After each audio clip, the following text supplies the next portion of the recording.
Da construção das pirâmides até a gestão de uma startup de tecnologia, a necessidade de organizar pessoas e recursos sempre esteve aí. Mas como será que as ideias sobre o jeito certo de gerenciar evoluíram com o tempo? É isso que a gente vai desvendar agora, nessa viagem pela evolução da administração. Para a gente entender como a gestão funciona hoje, primeiro a gente precisa sacar que isso não é uma invenção de agora. As raízes são muito antigas, tão antigas quanto a própria civilização. Pense em qualquer grande obra da humanidade. Ali, com certeza, tinha gestão envolvida. E só para contextualizar, toda essa nossa análise aqui é baseada no conteúdo de aula do professor Igor Vasconcelos Nogueira, que vai ser nosso guia nessa exploração. Pensa nisso aqui como nosso mapa. Cada ponto nessa linha do tempo é uma grande virada de chave, sabe? E o mais legal é que uma ideia não surgia do nada.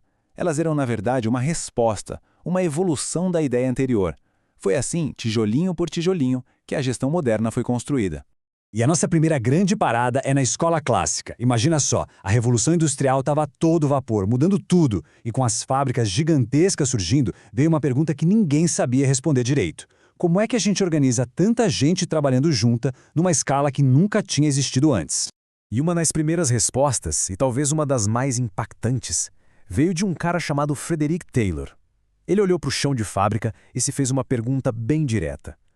Qual é a forma científica, a melhor forma possível de fazer cada tarefa? A resposta dele? A administração científica. E a essência do método do Taylor está toda concentrada nesses 4 princípios. A ideia era revolucionária para a época. Em vez de fazer as coisas no achismo, vamos estudar cientificamente cada tarefa. Vamos padronizar tudo, escolher a pessoa certa para cada função e, claro, dar um incentivo financeiro. O objetivo final era acabar com qualquer desperdício. Ok, então enquanto Taylor estava lá, focado no operário, no chão de fábrica, do outro lado do oceano, na França, tinha um engenheiro chamado Henri Fayol. E o Fayol olhava para outra ponta, para o topo. O foco dele não era a tarefa individual, mas sim a organização como um todo. Como estruturar a empresa inteira. E para isso, o Fayol definiu as 5 funções que ele achava essenciais para qualquer gerente: prever, organizar, comandar, coordenar e controlar. E o mais maluco é que esses conceitos, que têm mais de 100 anos, são a base do que se ensina em qualquer curso de administração até hoje. Impressionante, né? Então, para a gente fechar essa parte, o ponto central é o seguinte: os dois, Taylor e Fayol, queriam a mesma coisa, máxima eficiência. Só que eles partiram de pontos de vista opostos. O Taylor olhava de baixo para cima, do operário para a organização, e o Fayol de cima para baixo, da diretoria para o resto da empresa. Só que tinha um problema. Essa busca quase obsessiva por eficiência, por tratar a empresa como uma máquina perfeita, acabou esquecendo uma pecinha fundamental nessa engrenagem: as pessoas, o fator humano.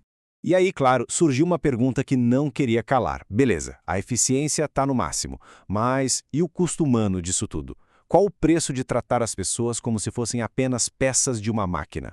E olha só que ironia, a resposta para essa pergunta veio de onde ninguém esperava. Começou com uma série de experimentos numa fábrica, a Hawthorne.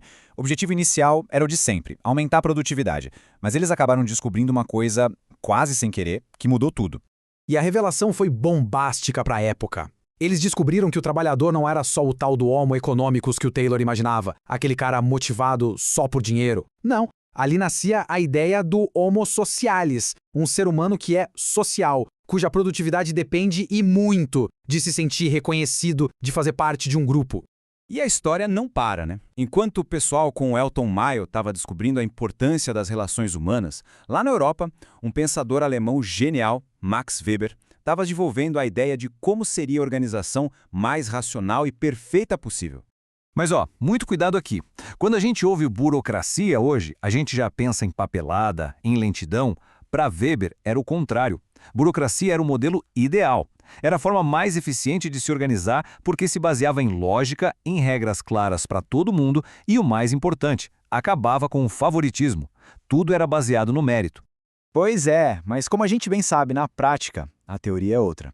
O sociólogo Robert Merton foi um dos primeiros a mostrar as disfunções disso, os problemas que essa rigidez toda causava. As regras acabavam virando o objetivo principal, mais importantes que o resultado final, e a empresa ficava engessada, sem conseguir mudar. Então, juntando as peças, a crítica à rigidez da burocracia e a descoberta do homem social. Essa combinação abriu a porteira para a escola comportamental, que foi mergulhar de cabeça na psicologia para entender o que motiva as pessoas. E a imagem que virou símbolo dessa escola é, claro, a pirâmide de necessidades de Maslow.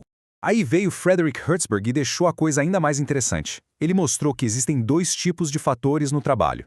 Os higiênicos, tipo salário, um bom ambiente. Se não existem, a pessoa fica insatisfeita.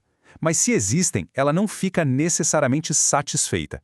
O que motiva de verdade são outros fatores, reconhecimento e responsabilidade. E quem talvez tenha resumido isso da forma mais genial foi Douglas MacGregor, com as suas teorias X e Y. Basicamente, são dois jeitos de um chefe enxergar sua equipe.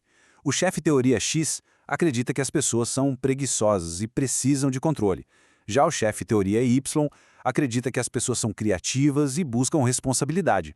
Com toda essa visão muito mais rica e complexa sobre o comportamento humano, o cenário estava pronto para as abordagens que iriam realmente dar a cara da gestão moderna.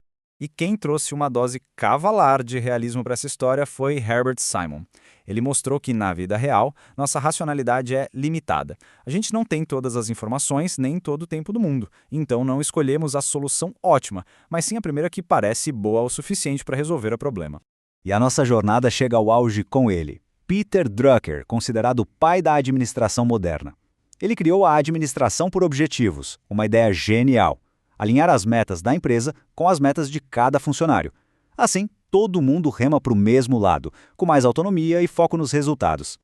Olha que jornada, hein? Saímos do cronômetro do Taylor, obcecado com a eficiência, e chegamos na descoberta de Maio de que a conexão humana é uma das forças mais poderosas que existem. O que vemos é uma evolução incrível na tentativa de entender o que, afinal, nos torna realizados e produtivos no trabalho. No fim das contas, cada uma dessas teorias é como uma camada que foi sendo construída sobre a outra e que forma a base de como as empresas funcionam até hoje. Muitas dessas ideias ainda estão super presentes no nosso dia a dia, o que nos leva à grande questão final.